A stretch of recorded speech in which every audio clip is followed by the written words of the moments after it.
सुबह के 6 बजे जब गांव में चिड़ियों की चहचहाहट और मुर्गों की बांग गूंज रही थी, राहुल अपने कमरे में गहरी नींद में था।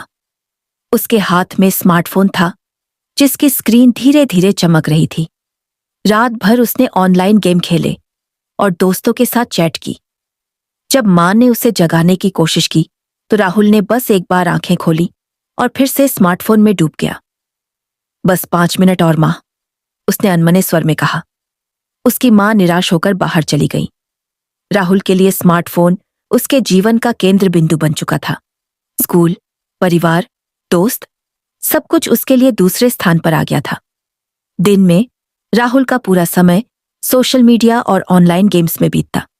उसकी छोटी बहन आरती जब उससे बात करने की कोशिश करती तो वह सिर्फ मुंह मोड़ लेता। स्कूल में भी उसका ध्यान पढ़ाई से भटका हुआ था। शिक्षक बार बार उसे फटकारते, लेकिन राहुल को कोई फर्क नहीं पड़ता था। राहुल, तुम्हें पता है कि तुम्हारे मार्क्स गिर रहे हैं? शिक्षक रमेश ने उसे डांटते हुए कहा। राहुल ने बस कंधे उचकाए और फिर से अपने फोन की ओर ध्यान दिया। उसके लिए वर्चुअल दुनिया वास्तविक दुनिया से कहीं अधिक आकर्षक थी। शाम को जब परिवार डिनर के लिए एक साथ बैठा तो राहुल अपने कमरे में ही फोन पर व्यस्त था। उसकी मां परेशान थी, पिता चिंतित और आरती उदास।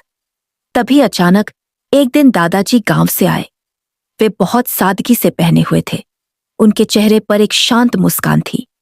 राहुल को लगा कि दादाजी बिल्कुल पुरानी दुनिया से आए हैं, जहां तकनीक का कोई अस्तित्व नहीं था।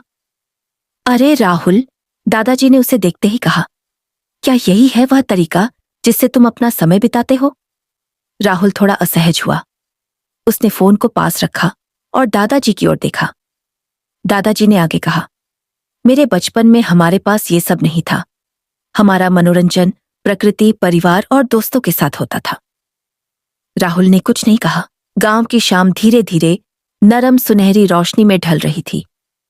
दादाजी के चेहरे पर एक गहरी मुस्कान थी, जबकि राहुल बगल में बैठा था, अपने स्मार्टफोन की स्क्रीन को लगातार देखते हुए। बेटा राहुल, दादाजी ने धीरे से आवाज दी, क्या तुम मुझे थोड़ा ध्यान दे सकते हो? राहुल ने अनमने भाव से अपना फोन नीचे रखा। उसकी नजर अभी भी डिस्प्ले पर टिकी हुई थी। दादाजी ने एक गहरी सांस ली और बोले, मेरे बचपन में हमारे पास इतनी तकनीक नहीं थी, लेकिन हमारे पास कुछ ऐसी चीजें थीं जो आज की पीढ़ी भूल गई है। राहुल ने उत्सुकता से पूछा, कैसी चीजें दादाजी? रिश्ते, दादाजी ने गहराई से कहा। हमारे पास समय था एक दूसरे के लिए। हम शाम को मिलकर बैठते, बातें करते, एक दूसरे की आंखों में देखकर बातें करते। दादाजी ने अपनी एक पुरानी यादें याद करते हुए कहा, मेरे गांव में हम रोज शाम को चौपाल में मिलते। बुजुर्ग अपने अनुभव बांटते, बच्चे खेलते और हर कोई एक दूसरे से जुड़ा महसूस करता। राहुल थोड़ा असमंजस में था। उसने फोन को साइड में रखा और दादाजी की ओर देखा। मैं तुम्हें एक कहानी सुनाता हूं, दादाजी ने कहा, जो मेरे बचपन की एक यादगार घटना है। दादाजी ने अपनी कहानी शुरू की। मैं तुम्हारी उम्र का ही था जब एक बार हमारे गांव में भयानक सूखा पड़ा। हमारे गांव के किसान बहुत परेशान थे। उस समय हमने मिलकर एक दूसरे की मदद की। किसी के पास अनाज था तो उसने दूसरों के साथ बांटा, किसी के पास पानी था तो उसने सबको पिलाया। राहुल ध्यान से सुन रहा था। दादाजी की कहानी में एक अलग तरह का जीवन था, जहां लोग एक दूसरे से जुड़े थे, जहां तकनीक नहीं बल्कि मानवीय संवेदनाएं महत्वपूर्ण थीं। आज के समय में, दादाजी ने आगे कहा, लोग एक ही कमरे में बैठकर मोबाइल चला रहे होते हैं, लेकिन एक दूसरे से दूर हैं। रिश्ते सिर्फ चैट और मैसेज तक सीमित हो गए हैं। राहुल थोड़ा असहज महसूस कर रहा था। दादाजी की बातें उसके मन में एक तूफान सा उठा रही थी। क्या तुम जानते हो, दादाजी ने कहा, असली खुशियां स्क्रीन पर नहीं बल्कि आंखों में चमकती हैं। वे लोगों के चेहरों पर दिखती हैं जब वे एक साथ बैठते हैं और बातें करते हैं। राहुल ने अपने फोन की ओर देखा। आज पहली बार उसे लगा कि शायद कुछ गलत हो रहा है। दादाजी ने प्यार से राहुल के सिर पर हाथ फेरा। बस इतना याद रखना बेटा, तकनीक एक साधन है, लक्ष्य नहीं। राहुल के मन में एक नया सवाल उठ रहा था। क्या वह वास्तव में कुछ खो रहा है, सूरज की नरम किरणें गांव के खेतों में फैल रही थीं। राहुल अपने कमरे की खिड़की से बाहर देख रहा था। दादाजी की कहानियां उसके दिमाग में गूंज रही थीं। उनकी सरल शब्दों में छिपी गहरी बुद्धिमत्ता ने राहुल के मन में एक अजीब सा उथल पुथल मचा दिया था। उसने धीरे से अपना स्मार्टफोन टेबल पर रख दिया। आज पहली बार उसे लगा कि यह छोटी सी डिवाइस उसके जीवन में कितनी बड़ी दीवार बन चुकी थी। दादाजी की कल की बात उसके दिल में गहराई से उतर गई थी। बेटा, असली जीवन स्क्रीन के पीछे नहीं, बल्कि सामने मौजूद लोगों के साथ है। राहुल ने निश्चय किया कि आज वह गांव में घूमेगा। अपने पिता से अनुमति लेकर वह घर से बाहर निकला। गांव की सड़कें, हरे भरे खेत, पुरानी पीपल की छाया, सब कुछ उसे अब पहले से अलग नजर आ रहा था। एक पुराने बरगद के पेड़ के नीचे बैठकर उसने प्रकृति को निहारा। चिड़ियों की चहचहाहट, दूर से आती हवा में गमले की खुशबू, बैलगाड़ी की आवाज, ये सब उसके लिए एक नई दुनिया थी। अब तक वह इन सब से दूर रहता था, अपनी स्क्रीन में खोया हुआ। दोपहर में जब वह घर लौटा तो दादाजी उसका इंतजार कर रहे थे। उनकी आंखों में एक गहरी समझ थी। कैसा लगा बेटा? दादाजी ने पूछा। राहुल ने सच में कहा, दादाजी, मुझे लगता है मैंने बहुत कुछ खो दिया था। दादाजी मुस्कुराए। जो खोया था वह अभी भी तुम्हारे पास है, बस एक बार फिर से जोड़ने की जरूरत है। उस दिन राहुल ने अपने परिवार के साथ चाय पी, बातें की। उसने महसूस किया कि स्मार्टफोन पर चैट करने की बजाय वास्तविक लोगों के साथ बातचीत करने में कितना अलग मजा है।